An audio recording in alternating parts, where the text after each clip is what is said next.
7 o'clock. So welcome to New Freedom. Welcome to Position of Neutrality. Is there anyone in the room for the very first time tonight? Wow, not very many of you. Most of you are veterans. Very good. Welcome. So to the few of you who are here for the first time, you're liable to experience us just a little different than other meetings of other fellowships you may have attended. And the reason that's liable to happen is we intend for you to have a very different experience here. Okay, you know what's coming then. All right. It's very seldom that so few people acknowledge this is their first time. So, anyway, what we do, we take a look at the suggested instructions for a step or so a week directly out of this book, and we use this book in 12-step recovery. Why? Process described by the authors of this book has been proven to work for addicts of the hopeless variety, addicts to alcohol and other substances. Fair enough? Okay, and a couple of housekeeping matters. How many of you are members in the room tonight? Oh, good. There you go. There you go. Good percentage. So you guys, men and women, you know that if you don't know, your families are welcome here for this and also for the Recovery Church service hosted by Chaplain Lee on Saturday. They open the doors at 6:15. We would like to see as many of you come and bring your families as you want. And if you're brand new here and you're thinking, I can't do anything for 30 days, that's not true with regard to recovery meeting and chaplain's service. So the Recovery Church is an innovative look at your new walk. And we would encourage you to come check it out regardless of your faith tradition, because there's a reason he's a chaplain. He's been doing this in the correction system for over 30 years. He knows how to help you with a lot of things. So that said, we also have a recovery meeting in case I talk too fast to people and you're here and you want some stuff broken down. Wayne and Brian do a Wednesday night discussion group here where any questions you have that come up on the particular step instruction or you want more help, Wayne and Brian will help you with that if you guys are here.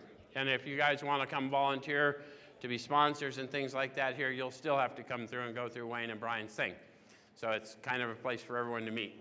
We are a target-rich environment here if you're looking for people to help. All right, so tonight, unfortunately, we're going to be looking at step 1.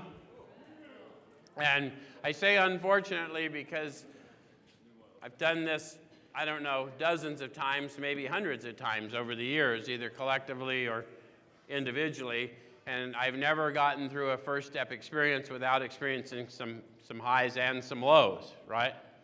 So if you get through a first step experience, we'll try and keep it light because we're not trying to stay stuck. But if you get through the entire experience and have experienced no lows, then there's a chance you missed something, because powerless and unmanageability are not theories, they're not concepts, they're experiences that we've had, and we're going to bring them to consciousness collectively. Make sense? All right, so I'm going to start with the title of the book, just in case, because sometimes we get to calling it the big book, and that's what it's affectionately known as, but the title of the book helps us understand why it's remained unchanged, or it should remain unchanged. The title of the book is Alcoholics Anonymous, the story of how many thousands of men and women have recovered from alcoholism. So over the years, people have added their spin to it, and when that happens, they water down the power of the testimony. And so what we want you to understand is don't be that guy, don't be the one deceiving, and don't be deceived. Go back to the original testimony. And the reason we tell you that is that they document in here, I'm not going to go through it tonight, but you can check it for yourself and forward to the second edition. They document how back in 1939 all the way to 1955, including a world war, they enjoyed a 65% efficacy rate. Over 15 years, including a world war. In the modern science, after all these advances, we're somewhere less than 10. What happened? People intentionally or unintentionally took the power out of the testimony.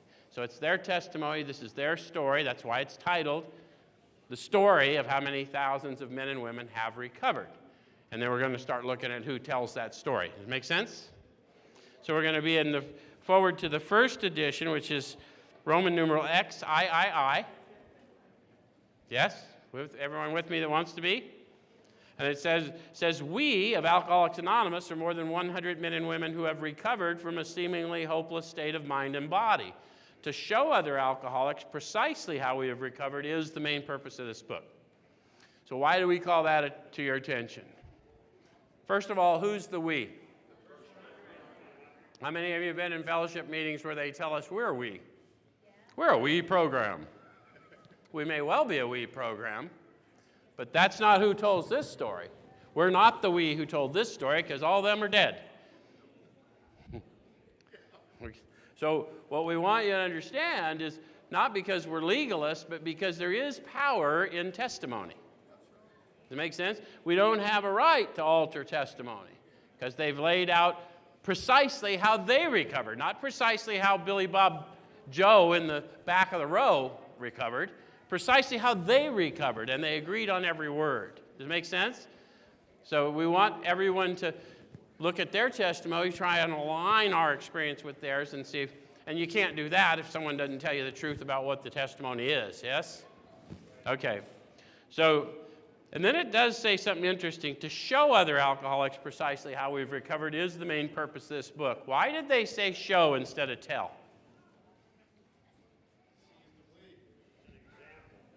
Yeah, how many of you have been reluctant to listen to what someone told you, but you paid attention when they showed you something? There's another meaning for that, too, that you'll learn as you take other people through this process. Someone sat down and showed me how to find my experience in this book. That's why they wrote it, right? But they had to have the experience. Someone had to do them that honor, right?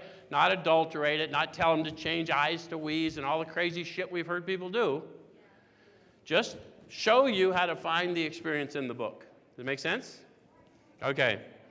And then it goes on to tell us, for them, we hope these pages will be proved so convincing that no further authentication will be necessary. Sounds like they got convincing evidence from the experience of being shown the experience of these authors, didn't it?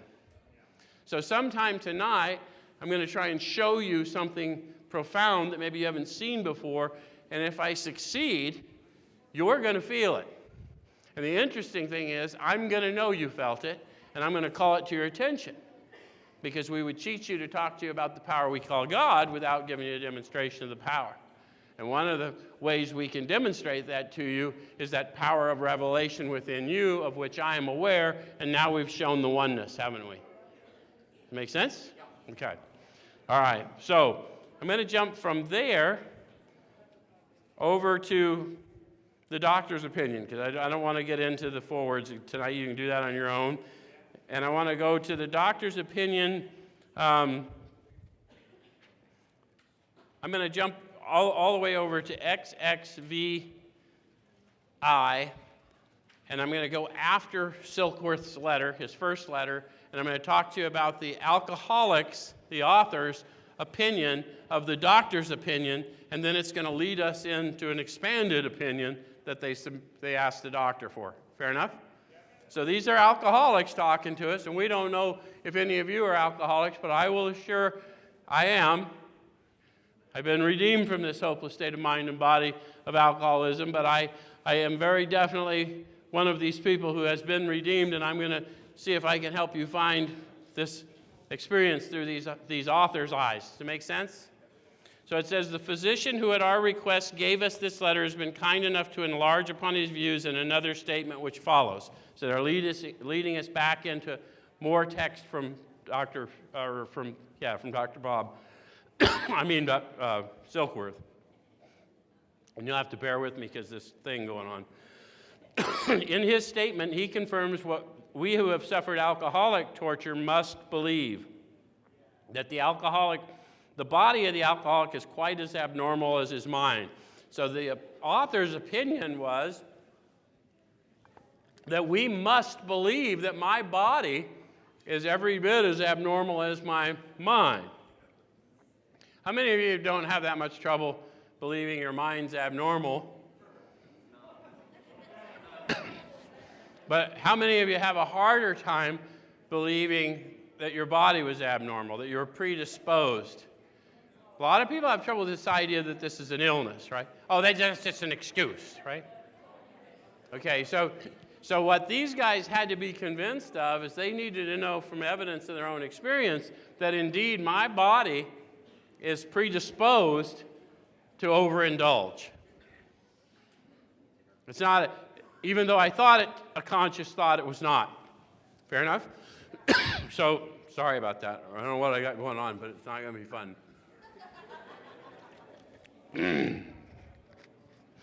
So it said it did not satisfy us to be told that we could not control our drinking just because we were maladjusted to life, that we were in full flight from reality or outright mental defectives. Can you relate to them? Okay. These things were true to some extent. In fact, to a considerable extent with some of us, but we're sure that our bodies were sickened as well. So even if I had aberrant behavior, even if I had a mental health diagnosis, I think there's more to the picture. Fair enough? And I have to apologize. I'm going to be choking, apparently. In our belief, any picture of the alcoholic which leaves out this physical factor is incomplete. So now they're going to go into the doctor's theory, and I want to see if you guys have heard things in the rooms that may have confused you in the past and see if we can clarify it for you. So the doctor's theory that we have an allergy to alcohol interests us. So how many of you have heard this theory that the doctor had about an allergy? How many of you thought it was silly? So I'm sorry, guys. Whoever was offering me water earlier may need to get it for me. Anyway, so how many of you are drinkers? Good, a good representation. That's always good.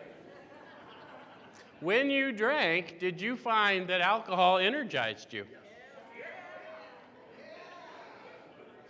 So alcohol is a sedative. So that's an abnormal reaction to a sedative. So a medical person looking at that would describe that as an allergic reaction. Perhaps this is the manifestation of an allergy. So does it make sense?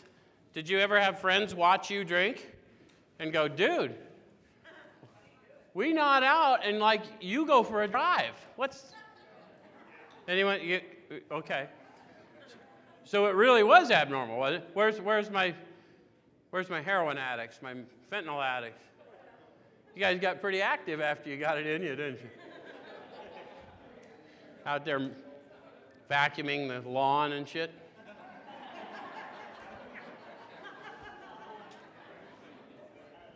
Where's my meth addicts? Do you notice how that stuff would calm you down? That's a pretty abnormal reaction, right? So does that doctor's theory interest you?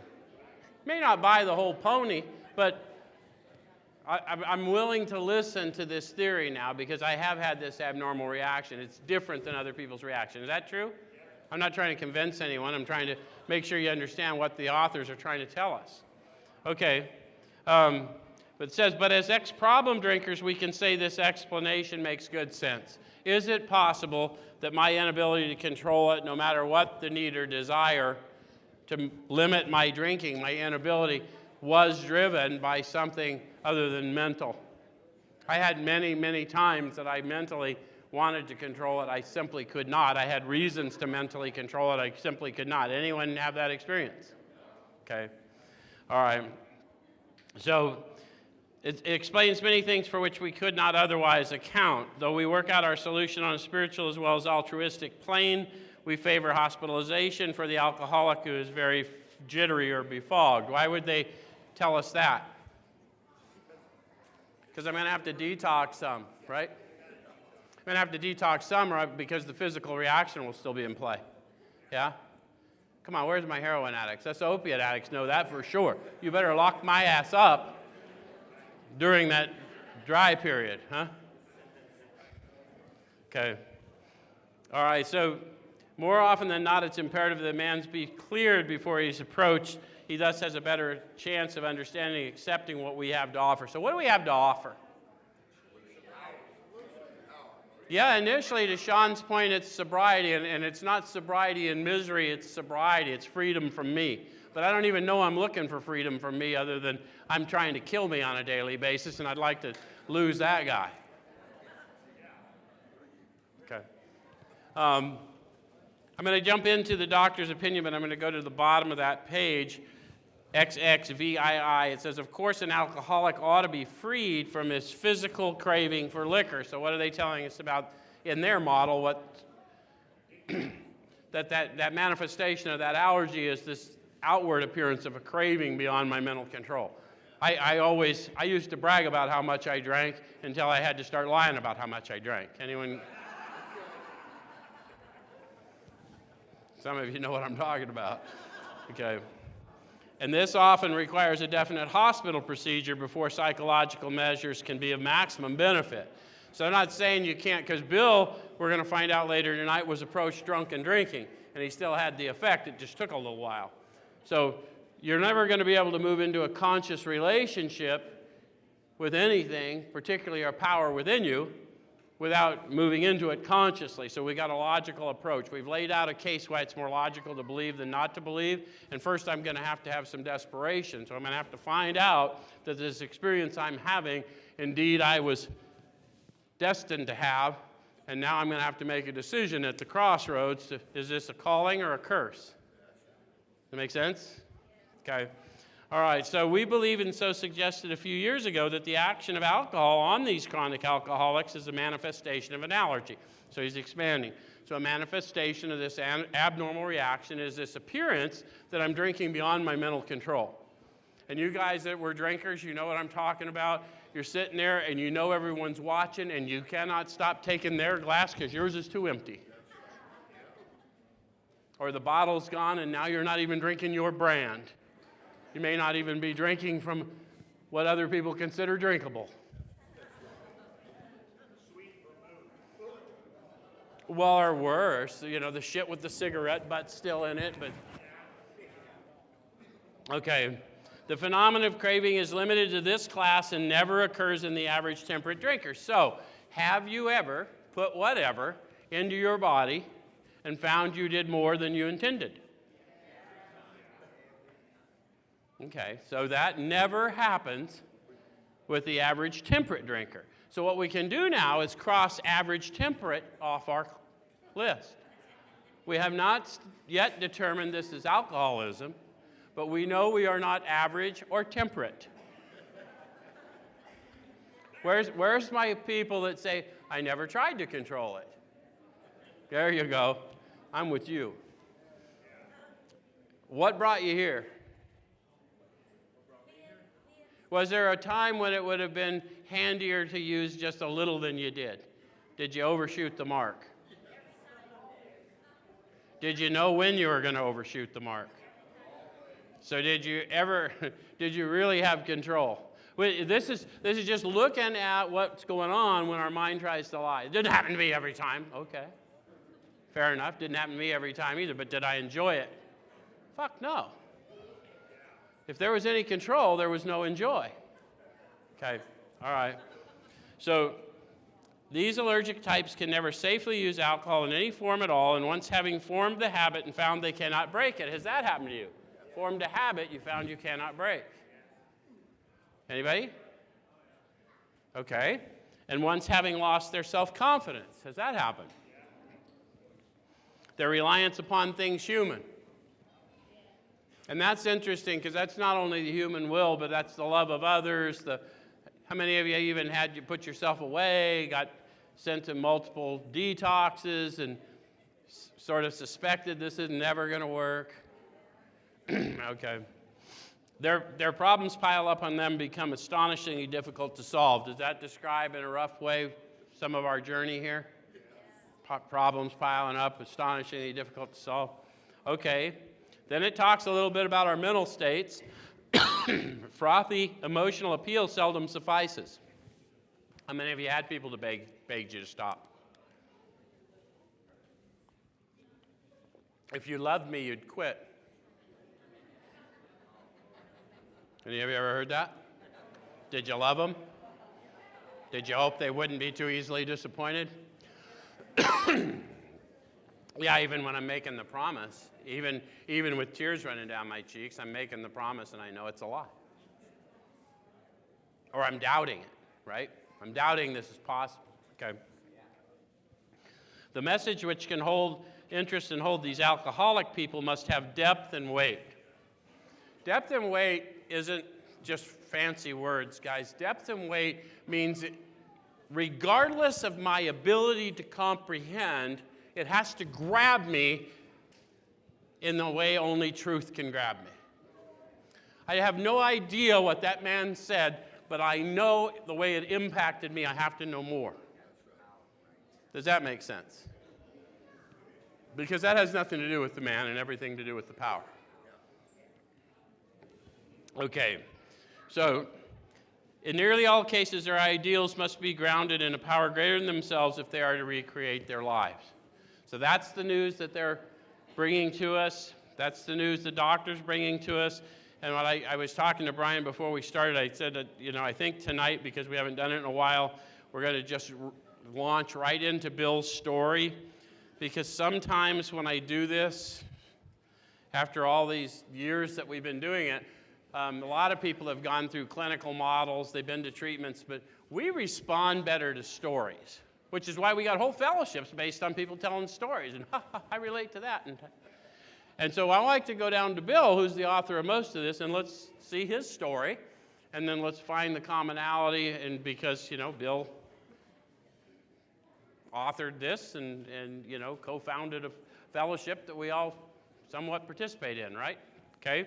So I'm going to start on page 5 in Bill's story. And it says, liquor ceased to be a luxury. It became a necessity.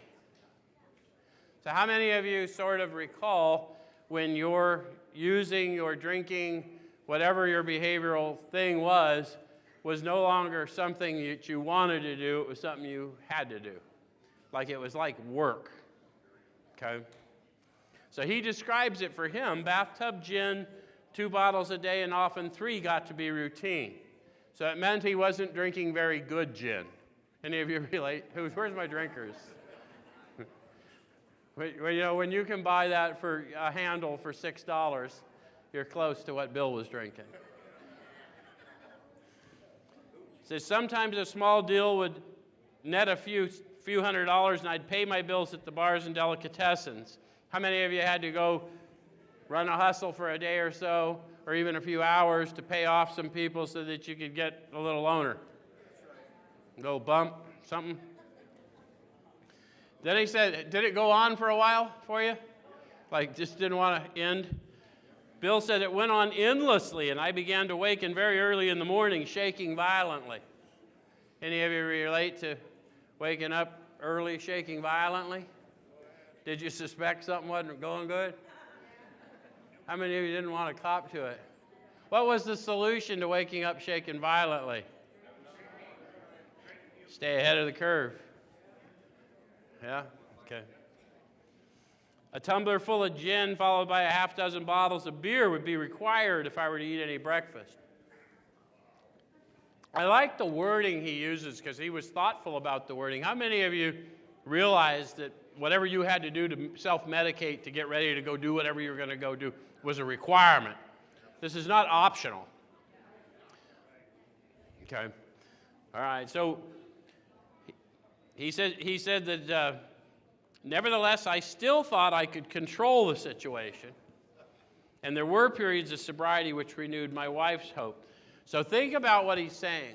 He wakes up every morning shaking violently, has to nurse it in order to quit throwing up long enough to go do what he's got to go do.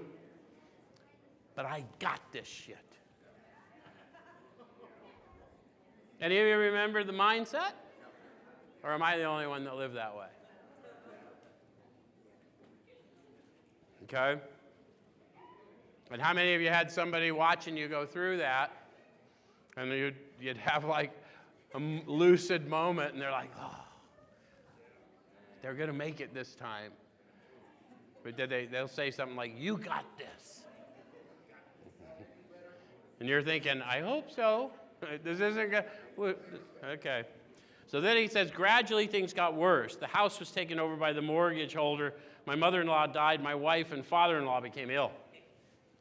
So that's what gradually things getting worse look like. Any of you sort of recall looking through blurry eyes and watching your life just vaporize, and there's seemingly nothing you can do about it? They're starting to describe powerlessness becoming a reality in my life. Yeah? Okay.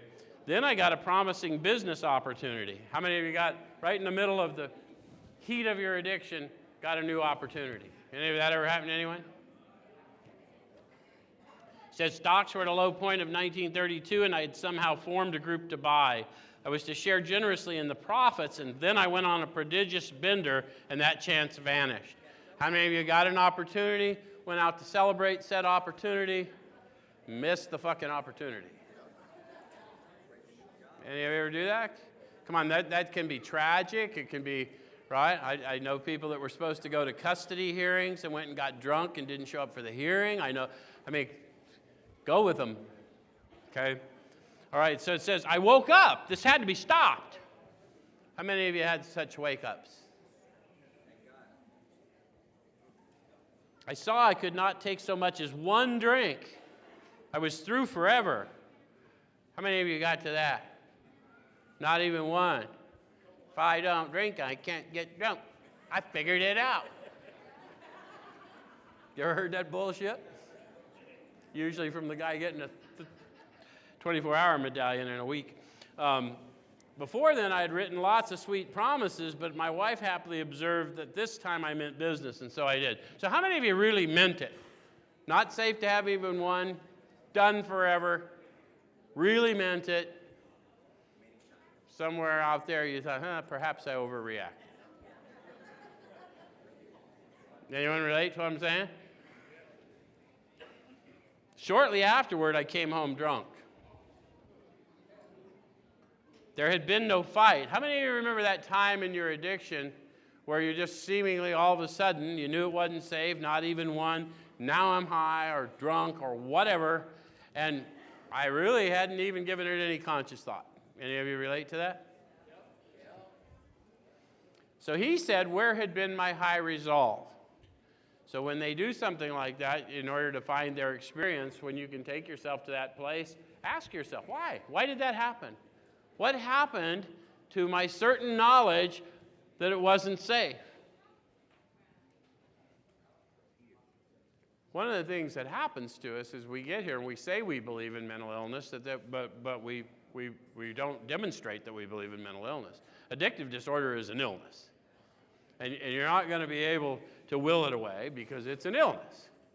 You suffer from a diminished will as a result of your relationship to this particular form of spirit. That's why they call it spirits. So I simply didn't know. It hadn't come to mind. Someone pushed a drink my way and I had taken it. Was I crazy? So how many of you thought that of yourself? Any of you thought, maybe I'm crazy? How many of you went to try and find someone to tell you how crazy you were? That included at least a drink or something. Okay. All right. So I began to wonder, for such an appalling lack of perspective seemed being near just that. So Bill Wilson is starting to let us know what, to them, their definition of alcoholic insanity is. It is not doing the same thing expecting a different result, because if you're an alcoholic and you took it far enough, you will know you did the same thing with no expectation of a different result. True? But it was an appalling lack of perspective, because to liberate me in the moment was definitely going to imprison me in the future, right? But for a moment's release, whatever, right? Okay, all right, so he says, renewing my resolve, I tried again. Some time passed, and confidence began to be replaced by cocksureness. So you know what he's talking about? It's weird language, but you know what he's talking about when confidence is replaced by cocksureness?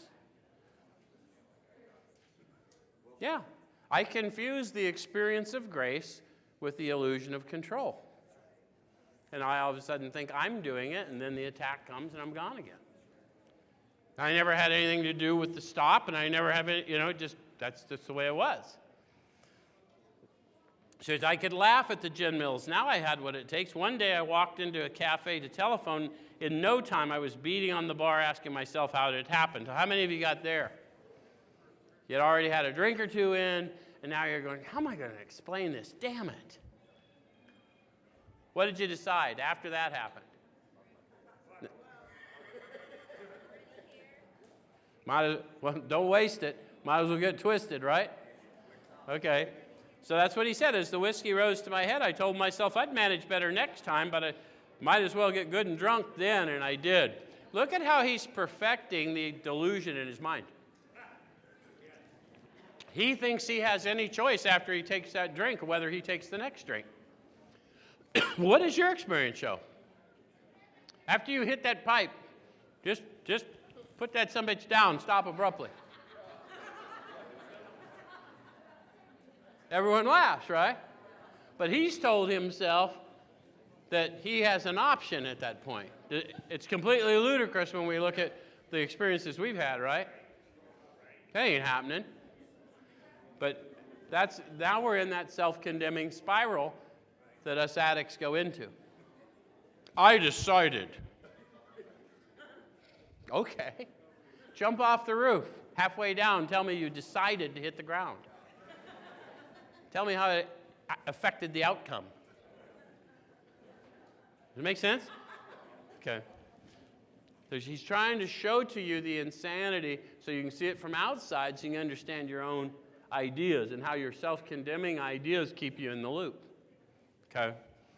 So he's going to tell us about an experience. I need you to go with me, if you will. Try and bring it to consciousness, internalize his experience. He says, the remorse, horror, and hopelessness of the next morning are unforgettable. So those of you who dare, take yourself to not the first time you went and got twisted off, but when you desperately didn't want to do it anymore, and you found yourself whacked again, and now you wake up and go there to the remorse, horror, and hopelessness of that experience. Some of you did it. I'm feeling you go there. It's deep, right? So what did he tell us? That it was unforgettable. It immediately came to consciousness, didn't it? See how he shared an experience with us? Why we don't want to alter his testimony? He shared an experience with us so that we would know the redemption he's experienced, because we know the depths that he's been at. Who could know those depths but us who've been in those depths? Right? Okay. So the courage to do battle was not there. So how many of you got there? Faced with that, it's like, screw it. It says, my brain raced uncontrollably, and there was a terrible sense of impending calamity. I hardly dared cross the street lest I collapse and be run down by an early morning truck, for it was scarcely daylight. An all-night place supplied me with a dozen glasses of ale. My writhing nerves were stilled at last. So you guys get it if you were drinkers, but any drug. I've woken up, I'm feeling hopeless, I'm in remorse and horror, but I also have desperation. I have to go get more, or I'm going to get really fucking sick. So in this condition, as sick as I am, I've got to go out and get to the trap house or wherever the all-night, I got to go find something to get down my neck before I'm too sick to go find something to get down my neck. Does it make sense? So he's trying to describe that experience that any of us who know knows. Okay, so he says, my writhing nerves were stilled at last. He found these glasses of ale. Well, a morning paper told me the market had gone to hell again. Well, so had I. The market would recover, but I wouldn't. So that's the thought, that the rest of life is going to go on, but I needed that drink, and I'm going to stay in it. I needed that fix. I needed that. Anyone with him? Okay. So then he goes on, the reason I want you there with him is he said, that was a hard thought. When you realize that shit owned you, and it wasn't a theory, and it wasn't me trying to make light, this stuff owns me. I'm all by myself with this nonsense. It is a hard thought, isn't it? Okay? So he says, should I kill myself? How many of you got to that place? Okay? No, not now. Then a mental fog settled down. Gin would fix that. So 2 bottles in oblivion. So how many of you got a little bump, feeling like I ought to kill myself, then it felt a little better, and let's just, okay. So it says, the mind and body are marvelous mechanisms, for mine endured this agony 2 more years. So how many of you went on for a while and didn't feel like it was ever going to end, and you're watching friends around you die? Okay. So it says, sometimes I stole from my wife's slender purse when the morning terror and madness were on me. How many of you did some of that? Maybe you didn't have a wife, but you found somebody to steal from. There's no earthly explanation of what happened to it. All right. So again, I swayed dizzily before an open window or the medicine cabinet where there was poison, cursing myself for a weakling. Any of you get there? Vacillating between the hell with it, I'll just stay high and maybe I'll kill myself, maybe I'll OD. Then came the night when the physical and mental torture was so hellish I feared I would burst through my window, sash and all. Any of my drinkers here ever get to delirium tremens? So in delirium tremens, you can understand why you would have a fear of that, because lots of weird things happen to us in delirium tremens. Yeah.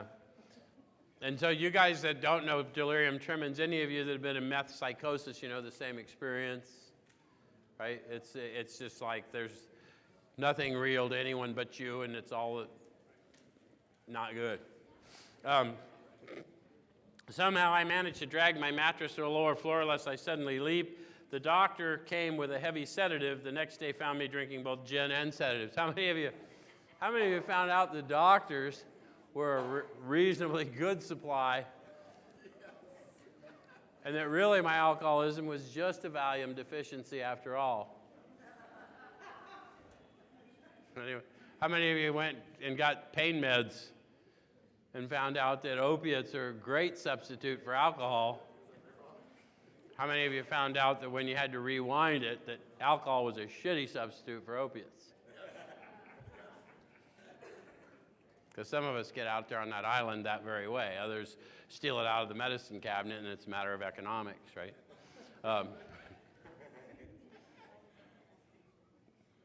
Heroin's cheaper than prescription drugs. Easier to acquire. This combination soon landed me on the rocks. Any of you get there? Better living through chemistry, and eventually there just ain't enough? Okay. So did I. People feared for my sanity. So did I. I could eat little or nothing when drinking. I was 40 pounds underweight. My brother-in-law is a physician, and through his kindness and that of my mother, I was placed in a nationally known hospital for the mental and physical rehabilitation of alcoholics. Under the so-called belladonna treatment, my brain cleared. Hydrotherapy and mild exercise helped much. Best of all, I met a kind doctor who explained that though certainly selfish and foolish, I'd been seriously ill bodily and mentally. So this is where he meets Silkworth, and Silkworth explains to him about the abnormal reaction. And you go, yeah, your life's a train wreck and you've mistreated people, but the fact of the matter is, Bill, that you didn't have any choice in the way you drank because of this abnormal reaction you have. You're predisposed to overdrink. And so this was enough for Bill to start contemplating that maybe there was hope for him. Does it make sense? Okay. So that's why we wanted his story, and then you'll see other people's story where the medical model was important for some and the spiritual portion was important for others. And we're not here to decide what's going to tickle your fancy. We just want you to see the testimony, because eventually one of us will line up. Okay? So, what I do? It relieved me somewhat to learn that in the alcoholics, the will is amazingly weakened when it comes to combating liquor. So why is my mind amazingly weakened? Because once I drink it, the body, the abnormal reaction takes over, and I'm predisposed to drink more than I intended. And if I don't enjoy the experience. But once I know that for a fact, how many of you knew it wasn't safe to drink? How many of you did it anyway? So the will, even though I have knowledge, is amazingly weakened. Does it make sense? And this is what the doctor is explaining to Bill. He's not saying you're bad. He's saying you're sick. And I know you don't believe you're sick, and I know you think you drink the way you want to, but all evidence points to the fact that you drink way better than you want to. Right? All right, so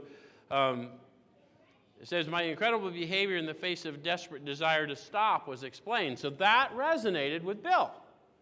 We need something to resonate with the new person to understand their own behavior so that they'll realize that the sickness is going to require a physician. Does it make sense? Okay. And that physician is not going to be able to do anything with synthetics. So I'm going to need a physician who deals in something other than synthetics. Okay. So he said, understanding myself now, I fared forth in high hope. So how many of you went to a treatment, got a better understanding of yourself, went out with a bunch of confidence? How many of you got to revisit that experience? So he says, for 3 or 4 months, the goose hung high.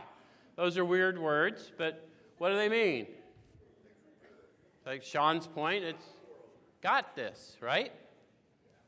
Okay. I went to town regularly and even made a little money. How many of you got cleaned up? Have you ever noticed how quick we clean up? It didn't take long. We clean right up once the bruises heal and shit, right? Surely this was the answer, self-knowledge. Any of you get a good dose of self-knowledge? Okay. Bill said it was not. Any of you have the experience that self-knowledge was not enough? Okay. For the frightful day came when I drank once more. So it was working until it wasn't. Yeah? Okay. The curve of my declining moral and bodily health fell off like a ski jump. Now, it's interesting how he says my declining moral and bodily health. How many of you had things you were never going to do, and then you twisted off again, and you realized that you could pass through that barrier?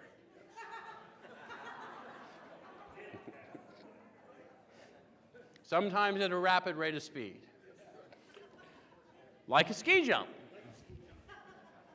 Anyone relate?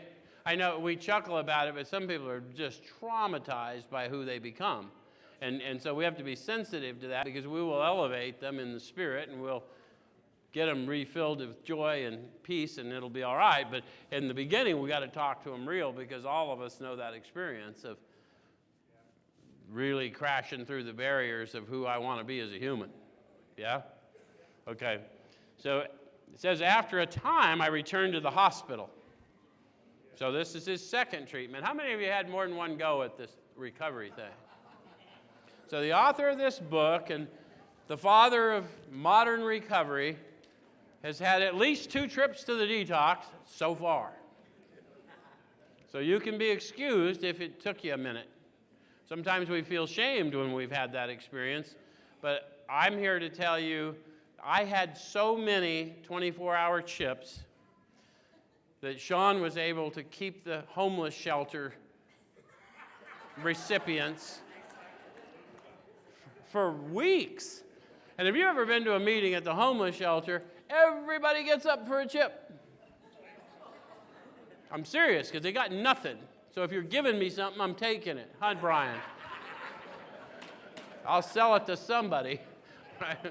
All right. Just a little truth and full disclosure, okay? This was to finish the curtain, it seemed to me. My weary and despairing wife was informed that it would all end in heart failure during delirium tremens, or I would develop a wet brain perhaps within a year. She would soon have to give me over to the undertaker or the asylum. How many of you got to the conclusion that I'm probably going to die of this? How many of you had physicians say, you're going to die if you're not careful? Come on, where's my fentanyl addicts? You guys know that ain't no bullshit, right? You keep that up, you are going to die. Everybody does. So we got to get it arrested. And I'm not talking about theories. I didn't have the fentanyl was patches when I was doing it, but all the opiates have the same effect. That's just so lethal, right? But you ain't getting out of your opiate addiction until you get relieved from it, guys. The guy that took me through this step said, Joe, we got to get you to God before you find a more creative way to get there. I go, what do you mean by that? He said, we got to get you to God or get you to God. Take your pick. Anyway, so they did not need to tell me. I knew and almost welcomed the idea. It was a devastating blow to my pride. So how many of you had that final comeuppance with yourself? What do you mean I can't do this on my own? What do you mean I can't? How many of you had that argument with yourself? So he's going to talk about that way we think. I, who had thought so well of myself, my abilities, of my capacity to surmount obstacles, was cornered at last. Any of you have some successes? Do okay? Bill was a war hero. He made a lot of money, done a lot of things. When it was all done, he was all done. Now I was to plunge into the dark, joining that endless procession of sots who had gone on before. I thought of my poor wife. There had been much happiness after all. What would I not give to make amends? But that was over now. I mean, you get to where you'd done so much damage in your family that you just thought it could never be righted. Okay? So did Bill. And that's why it's important to read the rest of the story, because most of us come here that tore up from the floor up, right? Okay? No words can tell of the loneliness and despair I found in that bitter morass of self-pity. So it's interesting how he describes it. He's not even giving himself a pass. He's telling you how he was thinking. And he tells you that no words can tell of the loneliness and despair I found in that bitter morass of self-pity. He's telling you about being squarely confronted with yourself with no earthly plan for how to get out of yourself. Anyone relate to what he's talking about? It's kind of a profound way he starts to describe that. He said, quicksand stretched around me in all directions. Everything I once could grab onto, not going to work, or it's not there anymore, right? Okay. So I had met my match. I had been overwhelmed. Alcohol was my master. But I like to call that to your attention because I get people sometimes that tell me, I just am not going to believe in a power greater than myself. And that's fine, but what are you doing in a 12-step meeting? You're wasting valuable high time. If you don't at least know that alcohol, methamphetamine, cocaine, heroin, fentanyl is a power greater than you, you're wasting your own time, not mine. There's a lot of good high time out there. Go get it, man. Sleeping under the bridge at 110.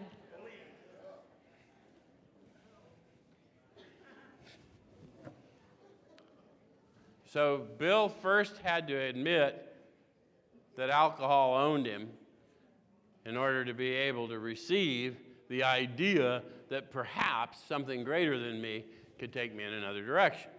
Since something greater than me has clearly taken me through the moral floor I thought I had for myself. Yeah? Okay.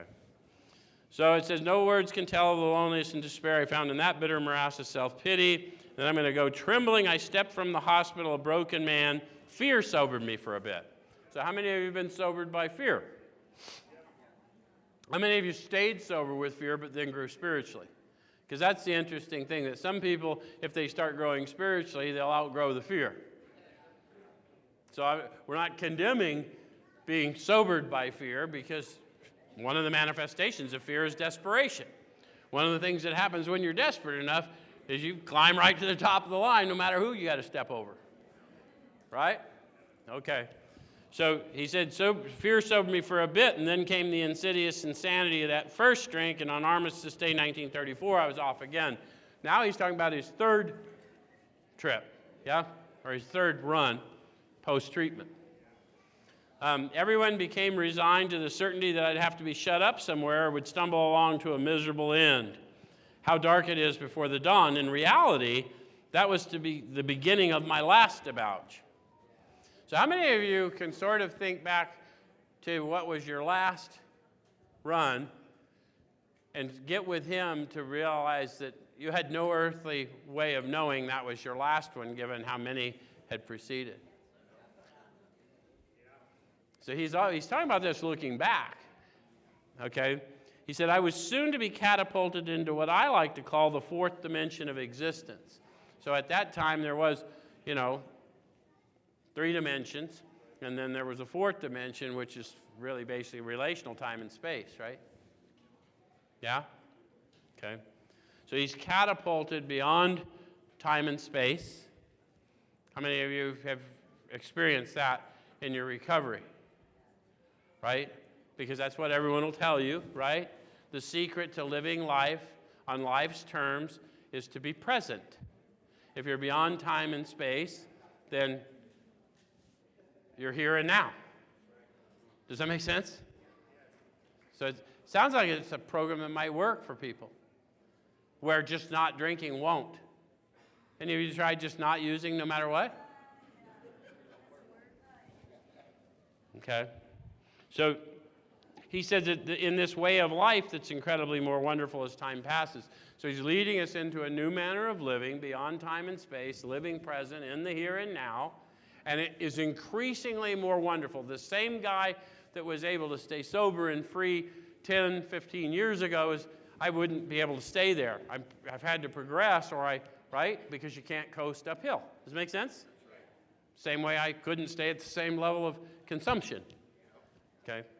All right, so near the end of the bleak November, I sat drinking in my kitchen, and with a certain satisfaction, I reflected that there was enough gin concealed about the house to carry me through that night and the next day. So how many drinkers I got? Were you hiders? Drinkers or hiders? If you don't know, where's my meth addicts? You suckers are hiders too. Whole different deal. But anyway, that's what we got in common. We used to have to cut the seams out of. Remember, Sean? We'd take them down to the detox, and the meth addicts got shit sewn into their seams going into treatment. It was you, wasn't it, Brian? Okay, so my wife was at work, and I wondered whether I dared hide a full bottle of gin near the head of her bed. I would need it before daylight. So if you took your drinking far enough, you knew you were going to wake up sick, and you were going to need a nudge. Try and get well, maybe stop the vomiting long enough to, yeah. Okay, so it says, my musing was interrupted by the telephone. The cheery voice of an old school friend asked if he might come over. He was sober. So that's in italics, and you got to get the picture. His old school friend was that one guy who drank worse than Bill. So how many of you, no matter how bad you got, always maintained at least one person, and you could look at him and go, at least I'm not that bad yet. So that's who Ebby is for Bill. And so he knows that, this is weird, right? That he's calling and he's sober. He says, it was years since I can remember him coming to New York in that condition. I was amazed. You got to get why he's making this point. This guy can't be sober. Bill's a little excited because the wife's out of the house. He's got booze hidden and a drinking buddy that's worse than me. This is going to be fucking epic. So you with him? Okay. Rumor had it that he'd been committed for alcoholic insanity. I wondered how he had escaped. That's how impossible it was. He had heard about Ebby's commitment for alcoholic insanity, and he assumed that he had escaped and come to New York to tell Bill the story, because he couldn't possibly be sober. Okay? So, of course, he would have dinner, and then I could drink openly with him. Notice how he said with him. And then it says, unmindful of his welfare. Guy just got out of a commitment for alcoholic insanity, and now we're going to cut a jug. How many of you can recall not thinking of your fellows much? Okay. So I thought only of recapturing the spirit of other days. There was that time we had chartered an airplane to complete a jag. His coming was an oasis in this dreary desert of futility. The very thing, an oasis. Drinkers are like that. So think about what an oasis is.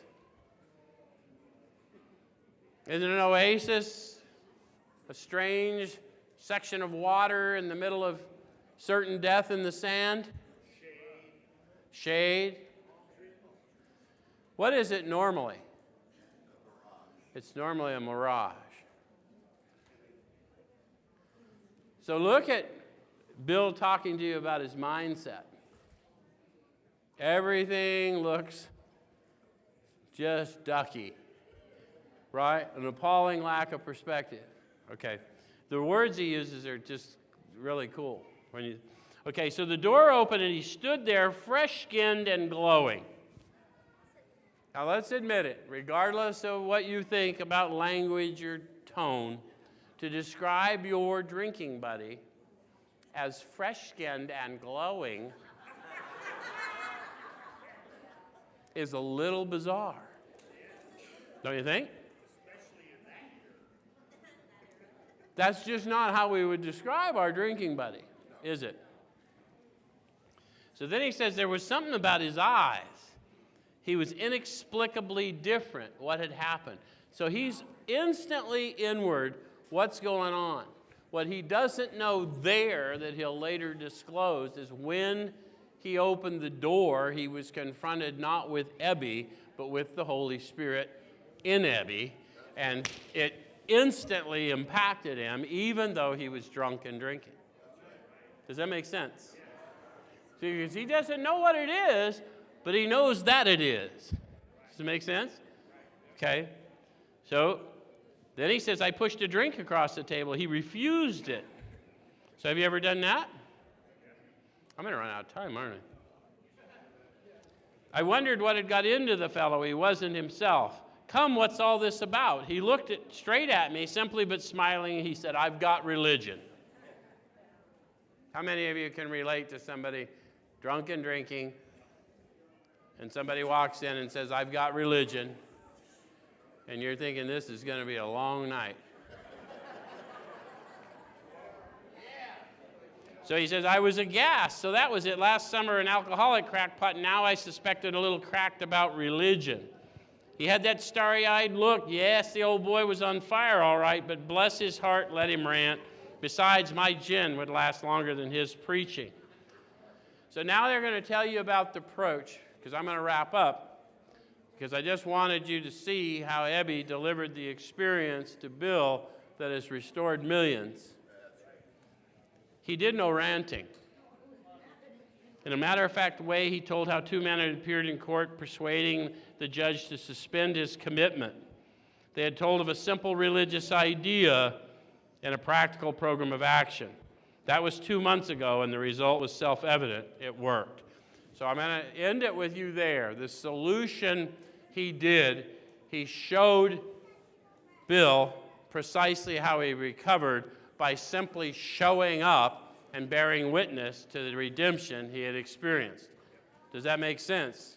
He did no ranting, he did no convincing, he simply showed up and he told him a religious idea. God dwells in you. And a practical program of action. I got a manner of living that will reveal that fact to you, through you, if you'll participate. And that's it. That's the whole deal. Thanks.